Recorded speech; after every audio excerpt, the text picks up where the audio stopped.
ആടാ മോനെ, റീലിലെ രംഗണ്ണ നമ്മുടെ ഫഹദ് ഫാസിലാണ്. പക്ഷേ അതിനെക്കാട്ടി തീവ്രമായിട്ട് ബംഗളൂരുവിനെ വിറപ്പിച്ച വേറൊരു അധോലോക രാജാവ് ഉണ്ടായിരുന്നു. ഒറിജിനൽ രംഗണ്ണ കൊട്വാൾ രാമചന്ദ്ര. ഈ കൊട്വാൾ രാമചന്ദ്രയുടെ ലൈഫ് സ്റ്റോറിയിൽ നിന്ന് ഇൻസ്പയർഡ് ആയിട്ടായിരിക്കണം ഫഹദ് ഫാസിലിന്റെ രംഗണ്ണ എന്ന് പറയുന്ന ക്യാരക്ടറെ ഉണ്ടാക്കിയിരിക്കുന്നത്. ഇപ്പം നമ്മൾ KGF തങ്കം രാജ് എന്ന് പറയുന്ന വേറൊരു അധോലോക നായകനെ വെച്ചിട്ട് ഇൻസ്പയർ ആയി ഉണ്ടായി എന്ന് പറയുന്നത് പോലെ തന്നെ ഈ കൊട്വാൾ രാമചന്ദ്രയുടെ ക്യാരക്ടർ അഡാപ്ഷൻ ഇവിടെ നടന്നപ്പം ഒരുപാട് വെളുപ്പിക്കലുകൾ നടന്നിട്ടുണ്ട് എന്നുള്ളതാണ് സത്യം. ഒരു സമയത്ത് നമ്മൾ ഈ കാണുന്ന ബംഗളൂരു അല്ലടെ യഥാർത്ഥ ബംഗളൂരു, ഈ IT സിറ്റിക്ക് മറവില് ഒരുപാട് അധോലോകങ്ങൾ വിഹരിച്ച ഒരു കാലഘട്ടം ബംഗളൂരുവിനുണ്ട്. ഈ ബംഗളൂരുവിൻ്റെ അധോലോകത്തിൻ്റെ കഥ പറയാനാണെങ്കിൽ അതൊരു വല്ലാത്ത കഥയാണ് എന്ന് പറഞ്ഞ് ഒരുപാട് പറയേണ്ടി വരും. പക്ഷെ നമുക്ക് അതിനൊന്നും നിൽക്കേണ്ട. ആരാണ് ഈ കൊട്വാൾ രാമചന്ദ്ര എന്ന് മാത്രം നോക്കാം. അങ്ങേര് ബംഗളൂരുവിനെ 70s-ലും 80s-ലും അടക്കി ഭരിച്ച ഒരു അധോലോക രാജാവായിരുന്നു. എക്സാക്ട്ലി നമ്മൾ റോക്കി ബായിയുടെ കാര്യം പറയുമ്പം ബംഗളൂരുവിൻ്റെ നോർത്ത് സൈഡ് എക്സാക്ട്ലി കൊട്വാൾ രാമചന്ദ്രയുടെ കാൽ കീഴിലായിരുന്നു. പ്രധാനമായിട്ടും പറയുകയാണെങ്കിൽ കോദണ്ഡപുരവും ശ്രീരാംപുരം അയാളുടെ കാലിൻ്റെ ഇടയിൽ തന്നെ ആയിരുന്നു എന്ന് പറഞ്ഞാൽ അതിനകത്ത് മാറ്റമൊന്നുമില്ല. കാരണം അത്രമാത്രം ഡോമിനേഷൻ ആ ഏരിയയിൽ ഉണ്ടായിരുന്നു. ഇയാൾ വളർന്നു വരുന്ന സമയത്ത് അയാളെക്കാട്ടി മുന്നേ അവിടെ സാമ്രാജ്യം സ്ഥാപിച്ച ഒരു അധോലോക രാജാവ് ഉണ്ടായിരുന്നു, ജയരാജൻ എന്ന് പറയുന്നത്.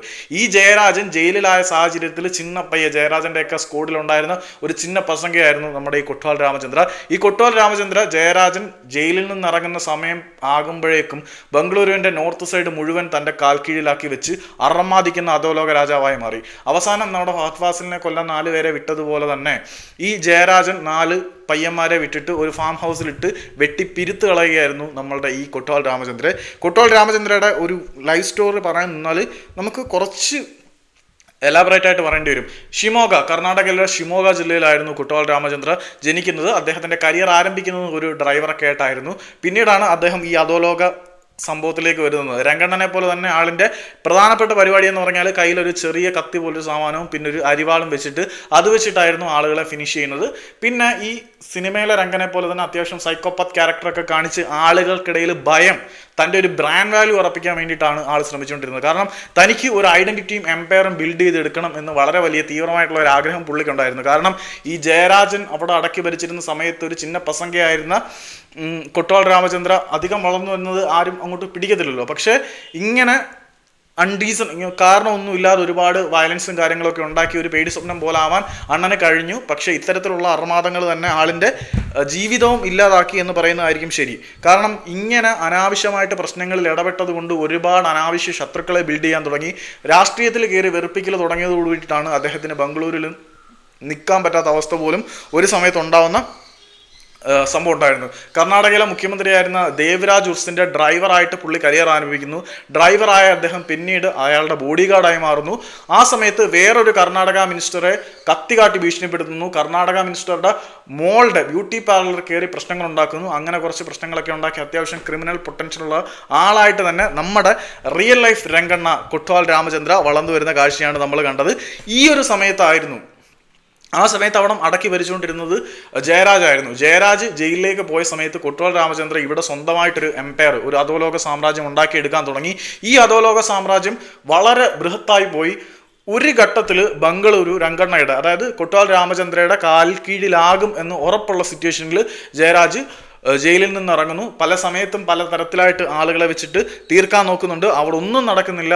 അവിടെ എല്ലാം കൊട്വാൾ രാമചന്ദ്രയുടെ മണി മൈൻസ് ഒക്കെ ഞാൻ പറയുന്നില്ല. കാരണം ബ്രോത്തൽ ഹൗസസ്, അതായത് വേശ്യാലയങ്ങളിൽ പോകുന്നു, പിന്നെ ഹഫ്ത പിരിക്കുന്നു, പിന്നെ ടെൻഡർ പിടിക്കുന്നു, പിന്നെ ഗുണ്ടാപ്പണി ഉണ്ടല്ലോ, നീ കോൺട്രാക്ട് പിടിക്കരുത്, കോൺട്രാക്ട് നമ്മളുടെ ആളിന് കൊടുക്കണം, അങ്ങനെ കോൺട്രാക്ട് പിടിക്കുന്നു. അങ്ങനെ ഒരുപാട് ഗുണ്ടായുസങ്ങൾ നടത്തിയിട്ടാണ് ആൾ നിന്നത്. അത്യാവശ്യം ഹഫ്ത പിരിവും കാര്യങ്ങളൊന്നും അത്ര ക്രൂവലായിട്ട് കൊട്വാൾ രാമചന്ദ്രയ്ക്കില്ലായിരുന്നു. അതിനെക്കാട്ടി മുമ്പേ ഉള്ള ആളുകളായിരുന്നു ബ്രോത്തൽ ഹൗസിലും ഇവിടെയൊക്കെ കയറിയിട്ട് ഹഫ്ത പിടിക്കുന്നത്. പക്ഷേ കൊട്വാൾ രാമചന്ദ്രയുടെ സമയത്ത് എത്തുമ്പോൾ കുറച്ചുകൂടി മോഡേണൈസ് ആവുന്നുണ്ട്. കൊട്വാൾ രാമചന്ദ്ര കഴിഞ്ഞിട്ടും കുറച്ചുകൂടി മോഡേണൈസ്ഡ് ആയിട്ട് ബംഗളൂരു അധോലോകം പോകുന്നുണ്ട്.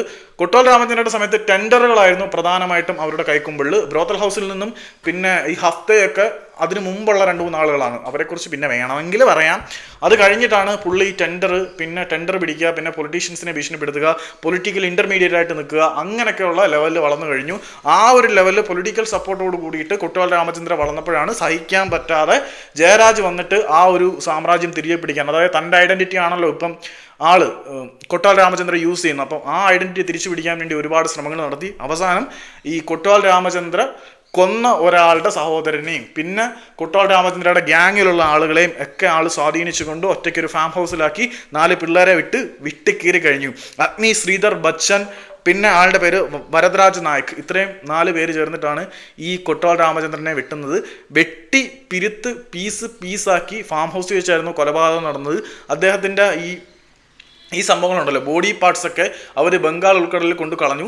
അതേസമയം ഈ അസ്ഥികളെന്ന് പറഞ്ഞിട്ട് കുറേ സാധനം ബേർ ചെയ്തു. ഈ അസ്ഥികളെന്ന് പറഞ്ഞ് സംസ്കരിച്ചതൊക്കെ എന്താണെന്ന് പറഞ്ഞാൽ പട്ടിയുടെ അവശിഷ്ടങ്ങളായിരുന്നു. ഈ പട്ടിയുടെ അവശിഷ്ടങ്ങൾ ഫാം ഹൗസിലിട്ട് വെട്ടിക്കൊന്നിട്ട് അവിടെ പട്ടിയുടെ സാധനങ്ങൾ കുഴിച്ചിട്ടുണ്ടായിരുന്നു. ഈ പട്ടിയുടെ സാധനം കുഴിച്ചിട്ടതിൻ്റെ സാധനം അന്വേഷണത്തിനെ വഴിതെറ്റിക്കാനായിരുന്നു.